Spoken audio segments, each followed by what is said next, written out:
Professor Anne Twomey, you're Professor of Constitutional Law in the University of Sydney, and you've graciously agreed to speak to us on a legal matter. You're very clearly not expressing your opinions on the policies involved, but you have expertise, as I understand it, in this area. And I wanted to ask you about the possibility of recall elections, that is, elections which are initiated by a petition of the citizens, a certain number of citizens, which results in a recall, as I understand it, of either one member of Parliament, a number, or the whole Parliament. And I'm wondering if you could tell us something about this. It's a proposal that mostly comes from practice in the United States. And in the United States, it doesn't happen at the national level, but it does happen at the state level in quite a number of states, and certainly at the local level. And in the United States, it tends to be the recall of an individual, either in some jurisdictions because they have committed some kind of wrong, so it's described as being for malfeasance, or some kind of omission in terms of what they've done. But in some jurisdictions it can be for no reason at all, just because you no longer like your member of Congress. If a certain number of people petition in a certain period of time, there's usually a time limit of a number of months, then that can trigger a recall election. It's done different ways in different states, whether you hold the election just to decide whether there's a recall and then hold a second election to replace the person, or sometimes you can do the two things at once. Just hold the one proceeding at which you both A, recall, and if you do recall, then B, elect a person to replace the person being recalled. Most famously, this happened in California, where the governor of California was recalled and replaced by Arnold Schwarzenegger some years back. That got a bit of publicity at the time. It's not very common in the United States at the state level. It's much more common at the local level.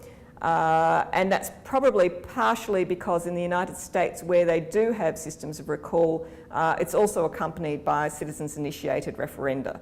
So if citizens are angry about a particular decision of a government or a member of the Congress, it's much easier for them to actually try and repeal or change that particular law through a citizens-initiated referendum than it is to actually recall the person. So recall takes very much a second seat, a backward seat, to citizens-initiated referenda in the United States.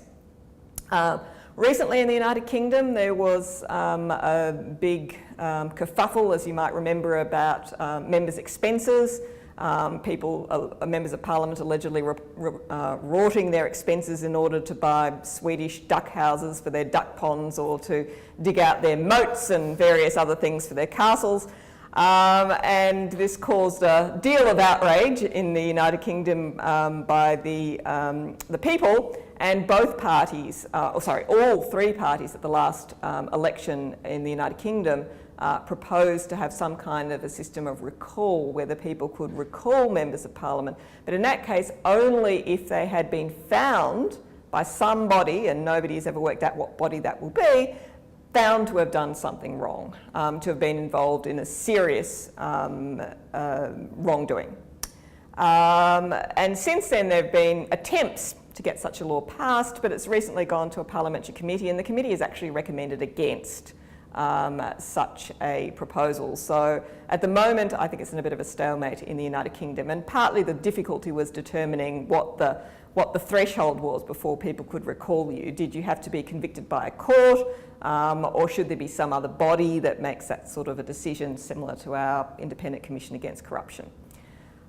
In New South Wales, before the O'Farrell government was elected, opposition leader then, Barry O'Farrell, proposed a system of recall for New South Wales. But in that case, he wasn't proposing the recall of an individual member of Parliament. He was actually proposing really a citizens-initiated election. So the entire House, or indeed possibly, the lower house and half the upper house, would be recalled, and you would have a new full election. Mr. O'Farrell proposed to set up a body of experts to advise upon this, which he did, and they reported some time ago. I think it was probably almost a year ago now, and to the best of my knowledge, the government has never responded to that report. That may be because the committee unexpectedly reported in favour of recall when I think they were supposed to report against it. It's one of those problems that when you set up a panel or a body to investigate something, you normally make sure you know the answer before you appoint them. In this case, they obviously didn't, and the report turned out to be somewhat inconvenient. It's also the case that recall is much more attractive to people in opposition than it is ever to people in government. So again, I think that's probably on the back burner in New South Wales. There are all sorts of difficulties, of course, if you recall, for example, an upper house where you've got proportional representation, or particularly if you're just trying to recall one member, then you'd have to have the whole state vote to replace a member, which wouldn't make sense in proportional representation. And there are difficulties and also in doing this because you'd really need a referendum to change the constitution, because it would in effect change the fixed 4-year terms which are entrenched in the constitution, and there's a real issue as to whether the people would want to vote for it in a referendum, or indeed whether you want to spend the money on having a referendum to do it. One member of the panel dissented, did he not? Yes, that's right. It was a bit of a mixed verdict. One in favour, one against, and one sort of just teetering in the middle, but slightly in favour of recall. So it wasn't a stunningly unanimous report. It was a little bit on the equivocal side, but it certainly would have given the government food for thought, but it seems to have been taking a rather long time to digest that food. I was surprised by that report, that it came down in favour of recall elections. Do you see any incompatibility with the Westminster system? Yes, one of the difficulties with recall, and this is more recall in its traditional American sort of approach, is that you're then looking at, the Americans look at recall in terms of a member of parliament being there solely to represent the views of their constituent as they happen to be at any one time. They don't have that same notion of responsibility. Under our system, there's the notion of responsible government, a member of parliament being a part of a government or a cabinet having collective responsibility, and therefore having responsibility not only to the voters in their own electorate, but having responsibility to the state as a whole. And that's the difficulty if you're looking at individual recall and say, well, I want to get rid of my member of parliament because he or she didn't do what I particularly wanted on this occasion. That member of parliament has obligations here in New South Wales beyond their own single electorate. They have an obligation to the state as a whole and the people as a whole. And so there are therefore sort of real issues about that, how that fits in with the system of responsible government. And as I understand it, what you're saying is that in the United States, where you have other forms of direct democracy, in particular citizen-initiated referendums, and I suppose also the existence of grand juries which can do their own investigations without the state having to authorise them to do it, that this militates against frequent use of recalls. Yes, it does. And so one issue here would be if you didn't have those other sorts of factors at play, would every disgruntled person therefore initiate recall petitions, frequently disrupting government? There are a lot of problems with recalls, and may as well go through a few of them. One is the influence of money. In the United States, for example, you can simply buy signatures for your petition. You just employ a signature gathering company and they guarantee that they can get signatures for any proposition that you want, so long as you can pay enough. So last time I spoke to people there, the going rate was about $2.50 per signature, but if you have sufficient amount of money, X million dollars, you can buy, in the United States, you can buy in a state a citizens initiated referendum or a recall purely through having enough money. Right, so that's obviously an issue in Australia. In New South Wales, if a government could be overturned by an entire new election initiated by petitions, wouldn't there therefore be a risk that any sector of the community awash with money, big mining companies, pharmaceutical companies, gambling interests, could they not buy the opportunity of a new election if they put enough money into it? That's something that you really, really want to avoid.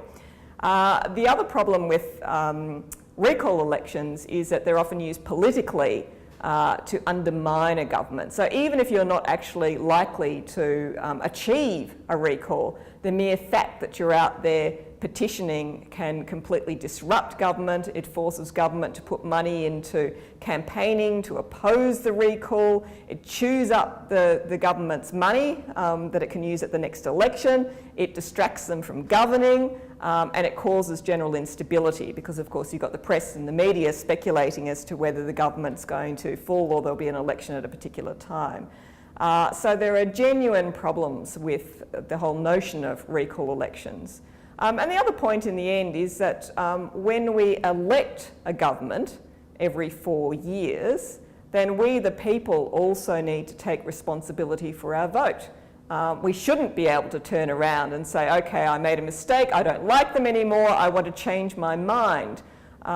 We, the people, the voters, need to take responsibility for what they do, need to know that there's a fixed term in which the government that they elect can govern, and to give the government the freedom to govern in that term.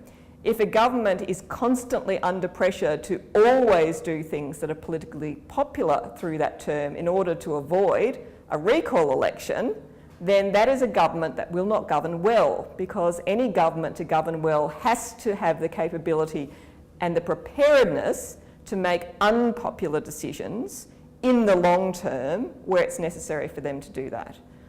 So if you had the constant threat of recall, you undermine the capacities of governments to govern well in the interests of the state, where doing so involves doing something that's inherently unpopular. A few years ago, in a tract for Australia as a constitutional monarchy, I suggested that one constitutional reform which might overcome the problem of 1975, because once the reserve powers are used, to an extent they're eaten up. It's very difficult to use them again. And I suggested that rather, if we'd had a right of recall then, the opposition would have concentrated on trying to raise a petition rather than refusing supply or delaying supply, which is a much more questionable thing to do. It certainly has, there are some benefits obviously to recall, and one of them is a funnel to allow an outlet for anger, steam, frustration with the government. So it does direct attention and allow that to be directed. The difficulty though is being able to manage it in such a way that it's only genuine public concern about a government that leads to recall, and it's not manipulated by political parties simply for their own ends when they've just lost an election by a very small amount, trying to get another election to have a second go, or big moneyed interests fermenting trouble and causing difficulties. Sometimes I think also politicians can be just a little bit too much in a hurry. Like voters who need to take responsibility for their own voting choices, I suspect that in many cases politicians would be better off being constructive and waiting for the next election and preparing policies and putting forward a positive message about what they will achieve, rather than spending an entire term trying to cut down a government. I suspect that the focus on the positive and proving that an opposition would be a good government is probably a better approach. Professor Twomey, thank you very much for sharing your very impressive experience and understanding of the issue of recall elections. Thank you. Thank you.